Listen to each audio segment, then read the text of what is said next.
안녕하세요. 개념도 없고 손버릇도 더러운 신우 때문에 지금 남편하고 대판 싸우고 이혼까지 생각 중인 30대 여성입니다. 사람이 살면서 실수 한 번쯤은 할 수 있다고 생각해요. 저도 그렇고요. 하지만 정말 중요한 건 스스로 반성하고 용서를 구하는 태도가 아닐까요? 그런데 저희 신우는 끝까지 남 탓하기에만 급급하고 자기 잘못은 곧 죽어도 인정하려고 하질 않네요. 그래서 이번에 제대로 참교육 좀 시켜주려니까 남편이 그래도 지핏줄이라고 아주 난리를 쳐요. 어린애도 아닌데 말로 잘 타이르면 되는 거 아니냐면서요. 어휴, 도무지 말이 통해야 말이죠. 아무튼 너무 답답해서 여기다 한번 속풀이 좀 하고 가려고 왔네요. 남편하고는 대학 동기의 소개로 만났어요. 저는 공대를 나왔는데 이렇게 얘기하면 사람들이 제가 연애를 꽤나 해봤을 거라고 생각하더라고요. 아무래도 주변 친구들이 다 남자들이다 보니 그렇게들 오해하는 것 같아요. 그런데 사실은 오히려 그렇다 보니 연애할 기회가 많이 없었죠. 별의별 꼴을 보다 보니 이성으로 안 느껴졌다고 할까요? 아무튼 그래서 대학교 다닐 땐 연애 딱 한 번 해보고 사회생활하면서는 연애를 해본 적이 없어요.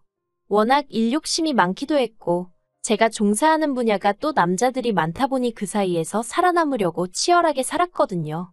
그러다 28에서야 동기 중 한 명이 도무지 못 봐주겠다며 소개팅을 주선해 주었는데 그게 바로 지금의 남편이에요. 책 읽기를 좋아하고 집에서 혼자 시간 보내기를 좋아하는 남편은 저와는 달리 성격이 세심하고 조금은 예민한 사람입니다. 정도 많고요.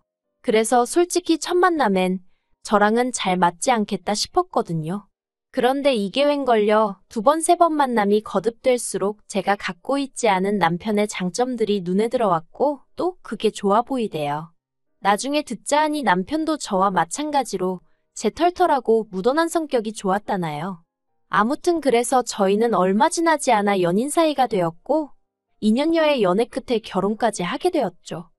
결혼 당시 친정에서 1억, 시댁에서 1억을 지원받았는데 결론부터 이야기하자면 그 돈은 쓰지를 않았어요. 2억 가지고 구할 수 있는 집이 마땅찮아서 대출을 받아야 되는 상황이었는데 시댁에서 대출을 왜 받냐면서 저기 어디 언덕배기에 있는 집들은 1억 가지고도 너끈하다며 눈을 낮추라는 둥. 요새 젊은 애들은 고생을 안 하려고 한다는 둥 엄청나게 반대를 하셨거든요. 게다가 주신 1억을 가지고 이게 나중에 증여세가 어쩌고 하시면서 그걸로도 엄청나게 잔소리를 하셨고요. 그러자 보다 못한 친정어머니가 원래 가지고 계시던 아파트를 저에게 주시겠다 하셨습니다. 어차피 재개발 기다리면서 전세를 놓고 있던 아파트인데 재개발 들어가면 아파트 값은 더 오를 거고 그리고 이후에 증여해주면 그것도 그것대로 골치가 아프다면서 그냥 지금 받아가라 하신 거죠. 그리고 제 입장에서야 막말로 요새 30대들이 돈 벌어서 서울에 있는 아파트 사기가 어디 쉬운 일인가요? 그저 감사한 마음으로 받겠다 했습니다. 그리고 당연히 친정어머니가 처음에 주셨던 1억은 돌려드렸어요. 남편이 시댁에서 받아온 1억 중 일부로는 아파트 리모델링을 진행했고요. 그리고 그 밖에 혼수의 가정가구에 들어가는 돈도 남편이 시댁에서 가져온 돈으로 해결했습니다. 그러고 나니까 5천만 원 좀 안 되게 남더라고요. 남편더러 이 돈은 어떻게 했으면 좋겠냐니까 저더러 가지고 있으라대요. 그래서 제 통장에 넣어두게 된 거죠. 그리고 한동안은 뭐 별일 없이 신혼생활을 이어갔어요. 어머님의 터무니없는 잔소리만 제외한다면 말이죠. 출판사에서 일하는 남편은 그래도 마감때를 제외하곤 출퇴근 시간이 고정적이었던 반면 IT 회사에서 일하던 저는 야근을 정말 밥 먹듯이 해야 했거든요. 그리고 상황이 그렇다 보니 남편이 저녁을 혼자 먹는 일이 종종 생겼는데 이걸로 어머님은 불쾌한 기색을 감추지 못하셨어요. 저더러 어떻게 결혼까지 한 여자가 밤 12시가 넘어서 집에 들어오냐부터 시작해서 당신 아들이 지 손으로 밥 차려 먹고 치우고 하는 걸 보면 자취 때랑 달라진 게 없는데 뭐 한다고 결혼해서 돈 벌어다 저 좋은 일 시키는 줄 모르겠단 말씀도 서스럼 없이 하셨거든요. 그러면 저는 혼자 살 때도 그렇게 살았는데 왜 나랑 살 때는 그렇게 하면 안 된다는 건지 이해가 되질 않았지만 그렇게 따지고 들어봤자 어머님하고 말싸움이나 하게 될 게 뻔했으니 입 밖으로 꺼내진 않았네요. 하지만 어머님의 잔소리보다 저를 더 힘들게 한 건 사실 따로 있었습니다. 그건 바로 남편의 하나뿐인 여동생, 신우였어요. 신우는 겉으로만 보면 그냥 멀쩡해요. 모나지 않은 외모에 사업한다고 까불다가 말아먹긴 했어도 이후로는 직장도 그럭저럭 나쁘지 않은 곳에 다니고 있었고요. 그런데 문제는 그렇게 거짓말을 친다는 거였어요. 선의의 거짓말이라던가 그런 게 아니고 습관적으로 거짓말을 해댔죠. 심지어 한 번은 전화 남편하고 미리 얘기가 된 것도 아니었는데 친구하고 여행을 가면서 시부모님께는 야근이 길어져 저희 집에서 자고 간다는 말도 안 되는 핑계를 댔더라니까요. 하지만 신우 거짓말에 시부모님이 하루 이틀 속으신 것도 아니고 새벽 5시에 저희 집으로 시부모님이 찾아오셨습니다. 신우가 정말 저희 집에서 장계 맞는지 확인하러 오신 거였죠. 그리고 영문을 모르던 저희는 졸지에 신우의 거짓말을 알고도 감춰줬단 오해를 사면서 욕은 욕대로 먹고 시부모님은 특히 저더러 같은 여자가 돼서는 걱정도 안 되냐? 네 여동생이어도 그렇게 내버려뒀겠냐? 저러다 어디 가서 애라도 생겨서 신세를 망치면 그땐 제가 어떻게 책임을 질 거냐는 말도 안 되는 억지를 쓰시더라니까요. 그리고 저는 그때도 신우가 어디를 누구랑 갔는지 몰랐으니 몰아드릴 말씀도 없고 환장할 지경이었죠.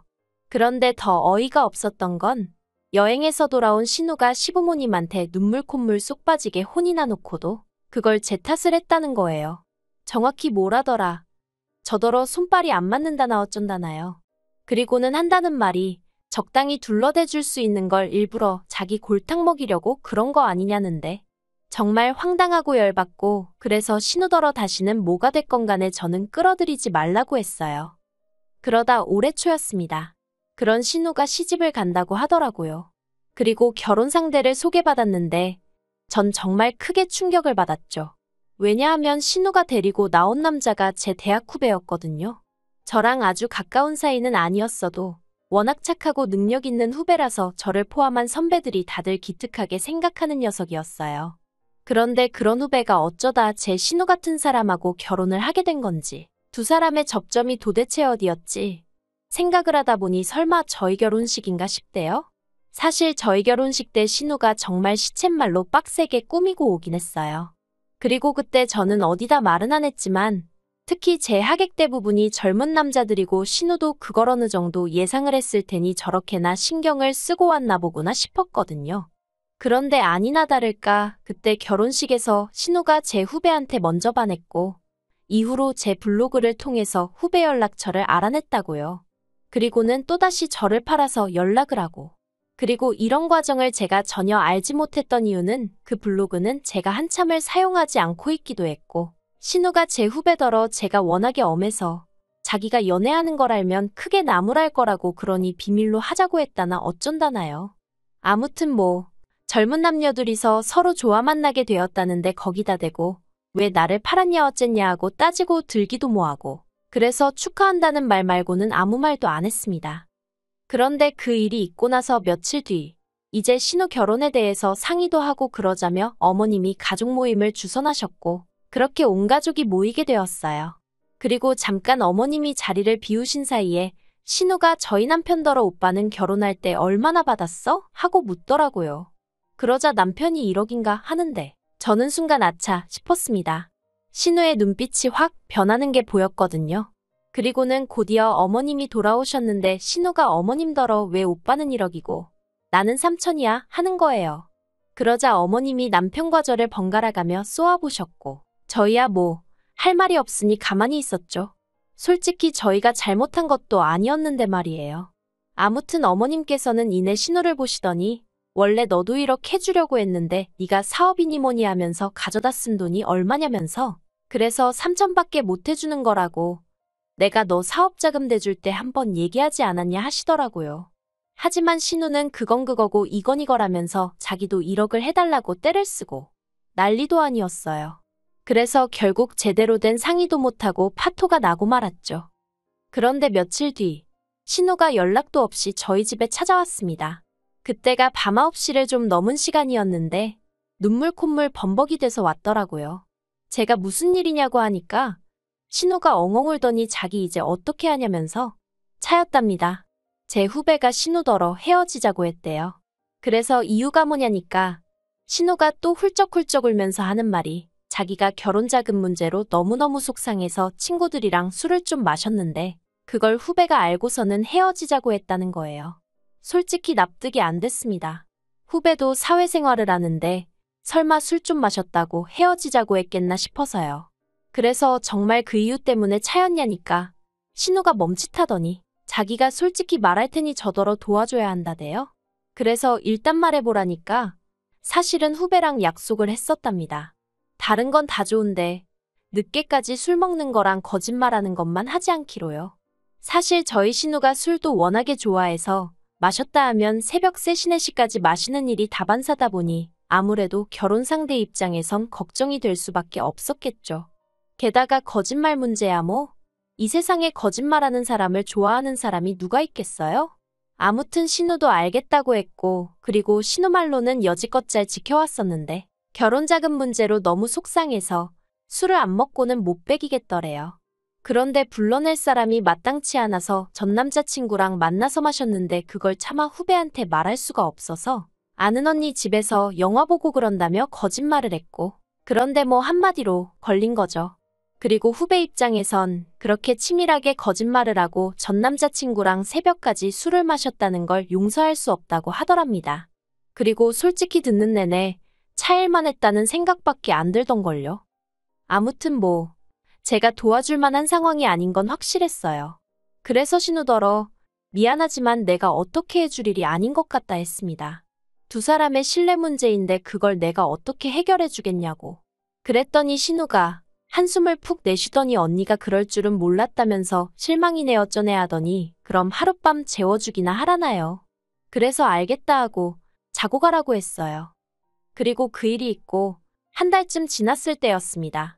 그 사이 신우는 결국 파혼을 당했고 신우의 파혼을 방관했다는 이유로 저는 시부모님한테 말 그대로 역적이 되어 있는 상황이었죠. 그래서 스트레스가 정말 이만저만이 아니었네요. 그런데 그러던 어느 날 하루는 은행에 볼 일이 있어 갔는데 제 통장 잔고가 안 맞더라고요. 어이가 없었죠. 남편이 결혼할 때 가지고 온 돈 중 쓰고 남은 돈을 넣어놓은 이후로 손도 안 대던 통장이었으니까요. 이게 무슨 일인가 놀라서 통장 정리를 해보니 지난 한 달 동안 편의점부터 시작해서 명품관까지 체크카드로 자그만치 630만 원이 결제되어 있었습니다. 그래서 은행 직원한테 이게 다 뭔지 모르겠다. 나는 결제가 되었다는 문자를 받은 적도 없다 하니까 연락처 하나를 확인해 주는데 앞불싸 제가 예전에 쓰던 번호더라고요. 그래서 전혀 모르고 있었던 거죠. 경찰에 신고를 해야 하나? 어떻게 해야 하나 신고를 하면 잡을 수는 있는 건가? 전혀 눈치채지 못하고 있던 제 자신을 탓하기 시작하면서 남편에겐 어떻게 말을 해야 할지 여러 가지로 속상하고 갑갑하고 스스로 안심하고 정말 죽을 맛이었어요. 그리고는 집으로 돌아오니 남편이 제 얼굴을 보고는 무슨 일이라도 있냐고 묻길래 잠깐 고민하다 결국 솔직히 털어놓았습니다. 가지고 다닌 적도 없는 카드인데 이렇게 빠져나가고 있는 줄 몰랐다고. 속상하다고요. 그러자 남편도 황당해하면서 저더러 안 들고 다닌 거 확실하냐고 묻대요. 그리고는 한번 어디서 썼는지 보자고 하는데 그렇게 둘이 한참을 들여다보다 보니까 계속해서 낯익은 지역이 눈에 띄더라고요. 제가 남편더러 여기 왜 이렇게 익숙하지 하니까 남편도 그렇다고. 그러다 불현듯 떠오른 게 바로 신우 직장이 있는 동네였어요. 그리고 그제서야 설마 싶은 생각이 들고 시기상으로 신우가 저희 집에서 자고 간 무렵부터 카드가 쓰였거든요. 그래서 저는 혹시 설마 싶은 마음으로 신우에게 카드가 분실되어 경찰에 신고할 거라는 이야기를 흘렸습니다. 신우 반응을 한번 보려는 생각이었죠. 그리고 혹시나가 역시나라고 신우가 제 예상보다 더 화들짝 놀라더라고요. 그러더니 한다는 말이 카드 분실 신고했으면 됐지 경찰에까지 신고할 필요가 뭐가 있냐는 거예요. 제가 실수로 잃어버렸을 수도 있는데 경찰들 귀찮게 하지 말라면서요. 그리고 그런 신우의 반응에 저는 묘하게 확신이 생겨서 아니라고 이건 분명히 누가 훔쳐간 거라고 어떻게든 찾아내서 그 얼굴을 한번 봐야겠다 했습니다. 그러자 신우가 안절부절 못하더니 결국 한다는 말이 그거 내가 썼어요 그러는 거예요. 어이가 없었죠. 그래서 제가 신우더러 뒷얘기는 시부모님 계신 자리에서 하자 했습니다. 그러니까 신우가 안 된다고 아버님이 아시면 자기 죽는다고 진짜 안 된다고 또 울고불고 난리대요. 하지만 거짓말하는 것도 부족해 도둑질까지 하다니. 이참에 이놈의 버르장머리를 확실히 뜯어 고쳐줘야겠단 생각뿐이었거든요. 그래서 사정해도 소용없다. 주말에 시댁에서 보자 했죠. 그리고 주말 아침 시댁에 갈 차비를 하는데 남편이 꼭 이렇게까지 해야겠냐면서 신우도 뭔가 사정이 있으니 그러지 않았겠냐고 저더러 너무 사람을 궁지로 모는 거 아니냐입니다. 편들게 따로 있지.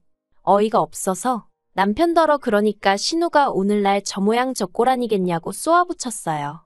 그리고는 따라오든 말든 마음대로 하라고. 나는 시댁에 갈 거라고 했죠. 그랬더니 남편도 말 그대로 죽상을 하고 따라 나서긴 하대요. 그렇게 시댁에 도착했고 이미 신우에게 상황을 들으신 건지 어머님은 저더러 기어이 왔냐며 독한 애 어쩌네 야단이셨습니다. 반면 아버님은 모처럼 아들내외가 왔다고 좋아하시대요. 그리고 전 그런 아버님께 이야기를 꺼내기가 쉽진 않았지만 신우가 한 짓거리를 낱낱이 고했습니다. 그런데 그래도 저는 아버님은 어머님에 비해서는 비교적 이성적이시고 객관적이시라고 생각했거든요. 하지만 그건 제 착각에 불과했습니다.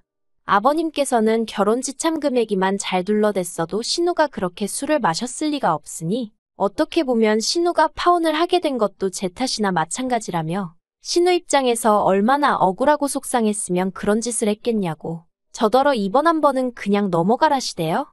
그리고 그 돈 630은 신우가 입은 피해에 비하면 턱없이 적은 돈이니까 아까워하지도 말라면서요. 어이가 없었죠. 그리고 그제서야 이 집 구석 그 누구도 멀쩡한 인간이 없다는 생각이 들면서 대화는 말이 통하는 사람들하고 하는 거지 싶은 거예요. 그래서 아버님더러 잘 알겠다고 말씀드리고는 그럼 뭐 방법이 없지 않냐고 법대로 하겠다 했습니다.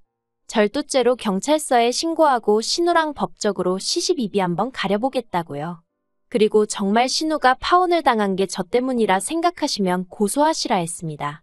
한번 세상 상식이 누구 편을 드는지 따져보자고 했죠. 그리고 저는 한 입으로 두말하는 사람이 아니거든요. 시댁에서 나오기가 무섭게 경찰서로 향해 신우를 신고했습니다. 절도죄든 사기죄든 합의는 없을 거니 무조건 잡아달라고 했어요.